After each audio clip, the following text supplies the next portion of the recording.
Mick Gatto says he supports John Setka and the CFMEU. Do you? Well, John Setka's the secretary of that union. He's elected by his members, and I don't have a vote in that ballot, but he is elected by his members, and he has the confidence of his members. Well, do you have your confidence? Well, he's a trade union leader doing a difficult job, duly elected by his members. There's been a lot said about claims in the media. There's been a lot written and said in recent days about potential criminal activity, all sorts of those very serious issues. Neil, I've been very clear that it doesn't matter whether you're a union official, a politician, a property developer. If you've done the wrong thing, Victoria Police should be after you. But what about you? And you should. But what about the Labor Party? Well, my view has always been that nobody, no matter who they are, Neil, is above the law. Okay, so do you support the CFMEU's involvement with the Labor Party? Well, yes. They are affiliated to the Labor Party. Many unions are not. How much did they put into state Labor last year? I don't have those numbers before. Well, it's quoted at $181,463. And I think all those monies were properly declared in accordance with the law. Neil, the key point here is this: you don't think that's dirty money?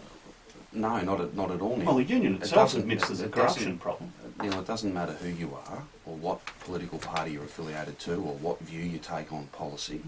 If you've done the wrong thing, then Victoria Police should be after you, and you should feel the full force of the law. That's my view, and that, I think, is the only approach to take. So if there is systemic corruption within the union, then Victoria Police should get to the bottom of that. Of course they should. Of course. And what would you do? Would you then reject their donations? There are hypotheticals upon hypotheticals. Well, the union itself submitted there's a problem. I'll put it to you this way: anyone who's found to have acted in that way, whether it be corruptly or having acted against the law, there's no place for them in any industry or in any body. Let's have a look and see what the Victoria Police come through with. We've been having a debate about who donates to the Labor Party and who donates to the Liberal Party and all of that. I think the best thing to do is to allow Victoria Police to do their job. And I again say to you, I don't care who it is.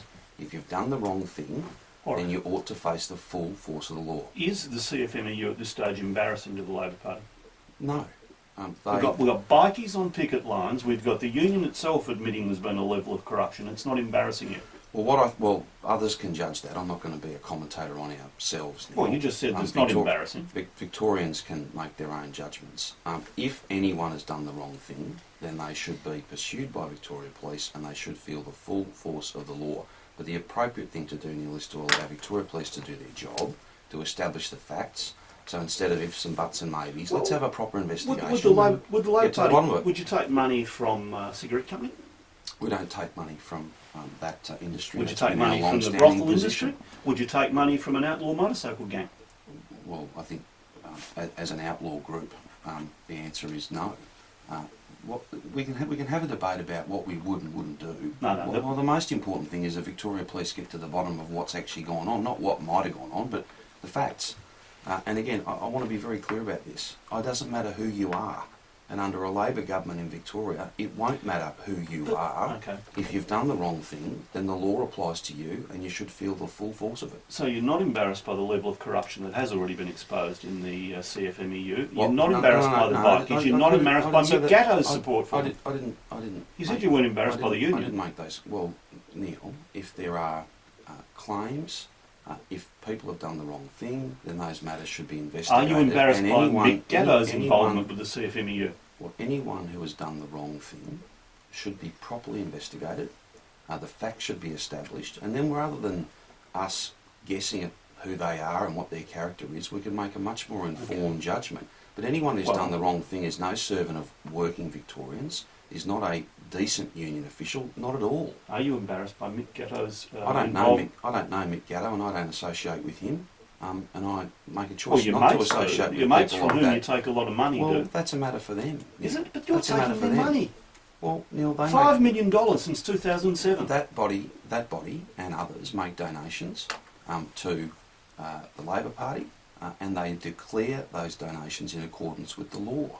Okay. If matters are proven, well then, we can deal with those facts when Victoria Police have been allowed to do their job. That's the most important thing to do at the moment. And again, I can't be clearer. If you've done the wrong thing, I don't care who you are. You should feel the full force of the law. Are you aware of the sabotage claims at Yulorn Power Station? I have heard that in terms of some police commentary in terms of the media.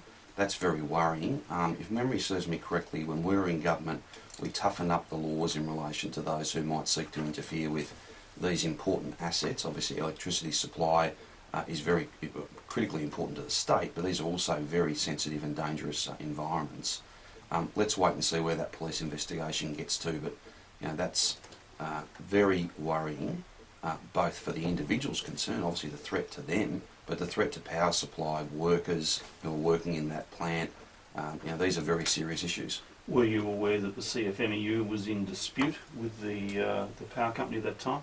Well, there's been obviously disputes about a whole range of different issues and lots of different parties They involved. happened to be in dispute at the time of this alleged sabotage. Well, and what's the point you're making now? Well, they'd be in the frame. Well, what's the point you're making? They'd be in the frame. The first people you'd look at would be the CFMEU for sabotage on the job. Hang on a minute now. We've had a bit of a discussion here for a few minutes about donations and all these sorts of things. But if there's an allegation to be made, then make it. Frankly, well, the allegation is the allegation is there's been sabotage in the middle of a dispute that involved the CFMEU. Well, no, there's not an allegation of that. There's actually the police believe that's happened. Yes, okay. But to link the two facts and ask me to draw some sort of conclusion, let's let the police do their job. There's commentary from Victoria Police that there was sabotage. I've made it very clear to you that's completely wrong, very dangerous, and a serious matter. Okay, but I'm not going to be drawn any further on that and who might have actually done it and what. Well, I wasn't actually asking that. I think you might have been, Neil. Well, if you want to answer it, if you don't, fine. What about have you asked any questions of the CFMEU about the corruption, the alleged corruption? I understand that the union are fully cooperating with both Victoria Police and New South Wales Police. Have you asked any questions of the CFMEU? I have not spoken with the CFMEU. So how do you understand that they're doing that? Well, because Dave Noonan, who is a national office holder of that union, has made it clear in I don't know how many media outlets and has communicated, I think, with the party more broadly. He made it clear that they are an open book when it comes to cooperating with these things in terms of police investigations, and that's the appropriate way to go. Parliament sits today. Is it back to monkeys and clowns? I sincerely hope not, Neil. I've been very clear about this. The Speaker, Ken Smith, doesn't have a majority of support on the floor of the Parliament. Christine Fyfe, the Deputy Speaker, I think would have a majority of support. 3 months ago I said, look, she should be the Speaker. That would be the smart and prudent thing to do.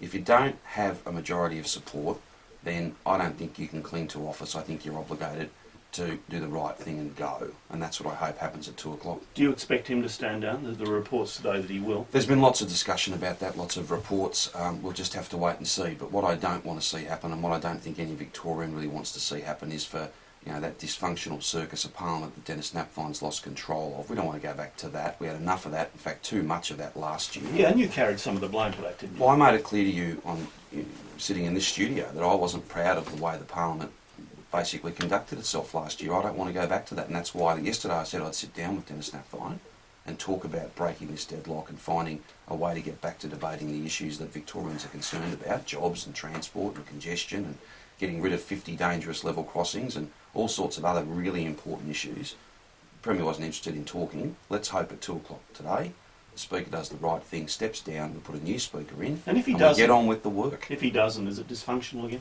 Well, if he tries to cling to office without a majority, then I fear we'll see a repeat of what we saw last year, which was the Speaker shutting the place down, Neil, in order to protect his own job. Can I ask you a couple of quick questions about things that syringe vending, vending machines for syringes being tried out in the city of Yarra? Yeah, I saw those reports today. Do you support safe injecting rooms? No, and we've been very, very clear on that. And it's not always popular to take that view. There are many in the community, particularly in the health sector and the drug and alcohol sector, who think that that's the way to go, but I don't think that that's the way to go at all. Vending machines is a big step. I know as Health Minister I was very supportive of 24-hour needle exchange programs. They work, both in terms of getting infection rates down amongst the IV drug using community, but also if you can more safely dispose of syringes that have been used, that's good for the broader Victorian public. Vending machines are a big step, and perhaps we need to have a community debate about that.